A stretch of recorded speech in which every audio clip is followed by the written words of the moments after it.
जादुई थाली। अजी क्यों जिद पर तने हुए हैं? धरती पर खड़े होने का बल नहीं बचा तुम्हारे शरीर के भीतर।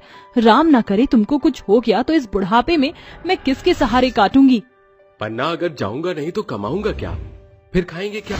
ये पापी पेट तो नहीं मानेगा ना। कितना आस लगाई थी कि मेरे दोनों बेटे राम लखन बनकर हमारे बुढ़ापे की लाठी बनेंगे, मगर लुगाइयों के आते ही गिरगिट की सी चाल बदल दिखाई उन्होंने।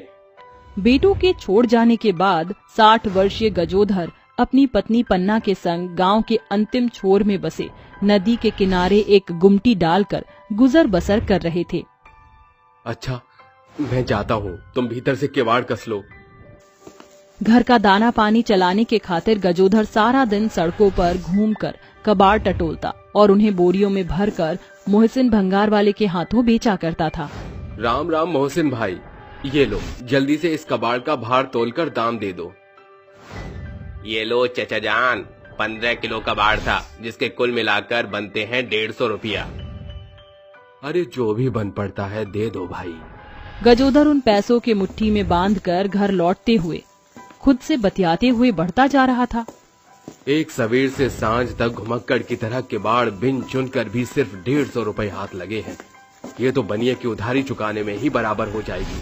आज का राशन पानी कैसे मोल लूंगा? गजोधर को जो बात पूरे रास्ते खलती है उसके संग वही होता है। बनिया उसे पैसे लेने के बाद अपना पल्ला झड़पते हुए उसे दुकान से भगा देता है। क्या बात है जी, आप परेशान क्यों दिखाई पड़ रहे हैं? पन्ना, धिक्कार है, जो मैं भरसक तुम्हारा पेट भी नहीं पाल सकता। चुप हो जाइए, ये वक्त भी गुजर जाएगा। और फिर ये क्या कम है कि हम थोड़े में भी संग हैं? सीमित भंडारण होने के चलते जहां बुढ़ापे की उम्र में उन्हें अत्यधिक पोषक तत्व से परिपूर्ण आहार खाना था, वहां बूढ़े दंपत्ति आधा पेट खाकर एक दूसरे के आगे अपनी झूठी तृप्ति भरा रुझान प्रकट करते हैं। हर एक दिन गजोधर सड़क पर घूमकर जो कबाड़ चुनता, उसी से वह रात में अपने पेट की आग को बुझा पाते थे। एक रोज जब गजोधर घर लौटते हुए कहता है, सवेरे से अब तक एक पैसे का भी कबाड़ नहीं दिखाई पड़ा। एकाएक उसकी बूढ़ी निगाह रास्ते के बीचों बीच पड़ी एक साधारण थाली पर जाती है। गजोधर उसे लेकर घर आकर अपनी पत्नी को देता है।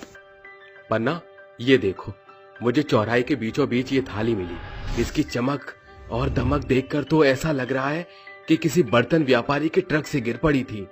आज आपको इसी थाली में खाना परोसती हूँ।